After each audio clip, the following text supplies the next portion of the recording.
You are listening to Organize with Grace with your host, Grace Ramon.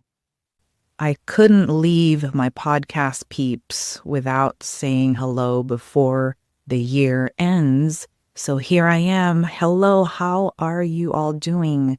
And just like any other month, it just seems to fly by. I thought that I could make this a pretty laid back type of an episode. I've got my coffee here in front of me and just woke up way too early, but we're supposed to go to the snow, and that is the plan, just to go to the snow. My son last year really wanted to go, and he reminded us that we didn't take him. So now we're making plans to go. All right. Now, as many of you may be doing, if you're anything like me, at the end of the year, it's really a time, and it's very common for us to reflect, right? To reflect on what the year has been and to reflect on what has actually happened and how it affected us, what we learned. And we all have a different level of reflection. Some people are okay with just like thinking on a couple of things. And then there's crazy people like me who like to write all about it and talk all about it and then write some more and journal some more. Raise your hands if you're like me. It's fun. I'm a reflection person. And I don't just do it at the end of the year. I love to do it when I can. I have my regular quiet times with the Lord in the mornings, with myself, and I just love doing that. So anyway, reflection. So what does that mean? Like I said, it means examining our thoughts, our feelings, our experiences and actions with purpose. And reflecting, there's no right or wrong about it. And I've been loving hearing other podcasters reflect on their year, and just some people had the best year ever, and then other people not so much. And others, it's like an up and down type of a thing. There are failures and glories, and I think that's life. All right, end of year. What I want to focus on are just three powerful reflections that we can do in 10 minutes. It doesn't have to take very long. Think of this episode as your personal guide for a meaningful year-end review. So we don't have to have anything complicated, just 3 simple yet powerful reflections. So 1, gratitude, 2, letting go, and 3, moving forward. Let me start my journey.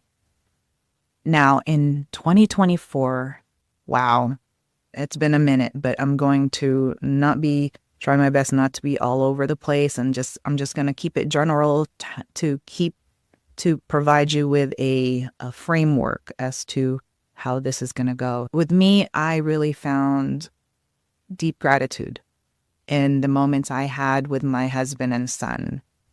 I've always had a 9-to-5 job.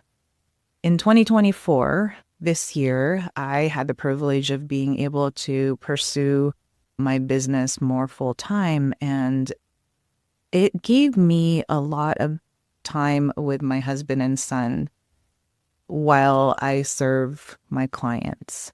And I loved that about 2024. I feel like our family bond, it just grew stronger. And so that is what I am grateful for. I made a list of 10. I'm just going to list them out to you. And there's no right or wrong with doing this, you guys. The list that I made that I am so grateful for is the time spent with my husband and son, and the time spent with my immediate family, and then the relationships that have flourished both in person and online. So those are really the top 3 for me. Of course, above all, the time that I've had, quiet times that I've had with the Lord. I am a person of faith and not ashamed to say so. Maybe you are too. Let me know.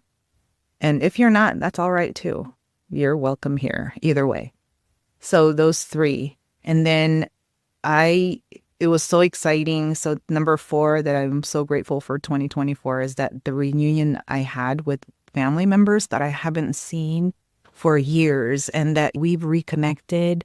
And I am so grateful for that because now we are in touch. Let me get a drink of my coffee here. We are in touch and we plan to continue to stay in touch through the years. And my continued bond also with my longtime friends from afar. I have good friends that I've known ever since junior high school and high school, and I'm so grateful to have them still in my life. And new friends, and I love that. And I've also recently reconnected with a church friend. A couple of church friends actually that we knew of each other years ago, but didn't really know each other on a deeper level. You know who you are. Linda, Teresa. And so grateful for that. And then also, I'm so grateful for the mentors and the coaches that I've worked with. And I don't have them. I know I listed or I gave a shout out to 2 people, but I really want to mention everyone. But I'm afraid like in Academy Awards, like people do their thank yous and then the music comes on and they don't give them time to say thanks. I feel like that, like in my head, I'm not going to win an Oscar or anything like that. But yeah, when I'm saying thank yous. So anyway, I'm going to go back to my gratitude list. The people that I am also grateful for this year are the clients that I got a chance to serve both in person and online. Oh my goodness, it just fills my heart to be able to serve them. Perhaps you're listening right now. I just know that I'm so grateful for you. And I'm also grateful. I haven't had too much focus on the podcast, but for those of you, it looked like according to the metrics or whatever, I lost a lot of listeners, and that's okay.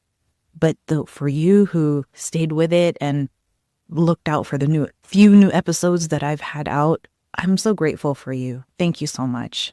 I'm grateful for you and my clients. Oh my goodness, what a chance to strengthen and sharpen my skill of organizing along with my clients. And I have loved the results that they were getting. Fills me up. And so I know I'm talking about 2 things, but let me go back to my clients. Yeah, and the results are everything. And the things that they are getting to do that they couldn't do before because of the clutter that would block them. And most of the time, it's not their fault. Life has happened and it's just things pile up. And I'm so happy to see the look on their faces when things are done and we've conquered the clutter. The fact that I had journaled more than ever. I'm a journal nerd and I've loved giving myself the time to journal. It's really important to me to reflect on paper, to get my ideas and thoughts and feelings down on paper. And I've also incorporated voice journaling recently, and that has been it's been really good because it has allowed me to get things out. I'm a firm believer in if we don't get our thoughts and feelings out, it's going to come out somewhere. We don't want it to come out sideways. We don't want it to come out elsewhere in our bodies when we keep tension and all of that. And I'm only talking about muscles. Sometimes like when we keep tension, like for me, like it collects on my shoulder muscles sometimes. And then for some people, it's their stomach. See, I'm so glad I have an outline because I can go off on a tangent. what I've done is just make a list of the things that I am so grateful for. I know that I could probably continue to make this list longer, but those are like the immediate things that came to mind when I was making my list. That's reflection number one is for me is always reflecting on with gratitude. With this list, I cannot leave out my church family. I was not attending church for the longest time, and I have been in this particular church for a few years now, and I had a chance to get to know, I'm part of the worship team there, and what a joy for me.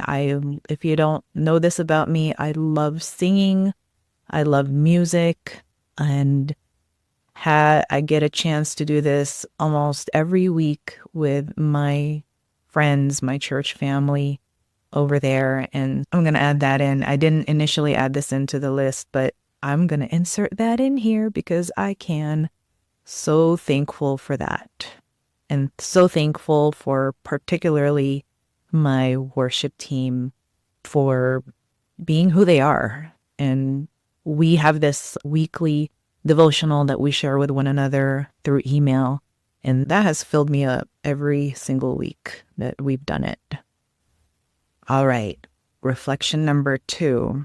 This is the question I asked myself. What do you want to leave behind in 2024? And if you want to leave a lot of things behind in 2024, I don't blame you. This may not have been the best year for you, and that's fine.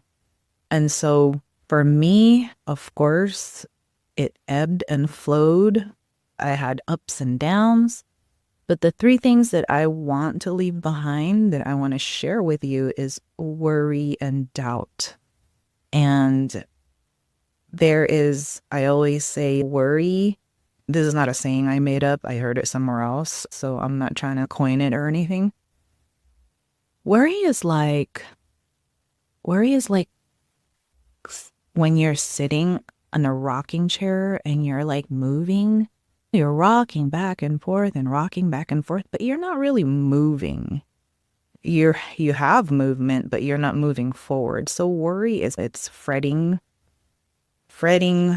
and wondering and overthinking and allowing your mind to spin. And so I would like to leave more of that behind for me is worry and doubt. And number 2, I'd like to leave Facebook behind. Just kidding. I'm going to stay on Facebook, but the part that I want to leave behind, Facebook, something happened to my Facebook page where I really don't know. It may have been hacked, and now I cannot post. I can post on my own Facebook page and my own personal page, but I cannot post on Facebook groups, like my own Facebook group. That's why I can't get in there right now and post anything. I am so sorry for those of you who are trying to get into the Facebook group. Don't do that anymore. Contact me instead, and we can find another way to connect. So my email is grace@organizewithgrace.com. And I'd like to leave that part of Facebook behind, but I do love the messenger option because I'm a one-on-one person. I would rather talk with you one-on-one than do like post blasts. I do like stories though. That's where I like to post what's happening with me. So in that sense, I would like to leave Facebook behind. Number 3 is the distractions that derailed me. I had a lot of distractions that has derailed me, and much of it is like shiny object syndrome. I don't know if you've ever heard of that term. We as human beings, we love novelty and we love to experience new things. I managed to get distracted with all the tools and strategies and things and this and that, but I want to leave that behind and be more focused, whether that be personally and in business and in work.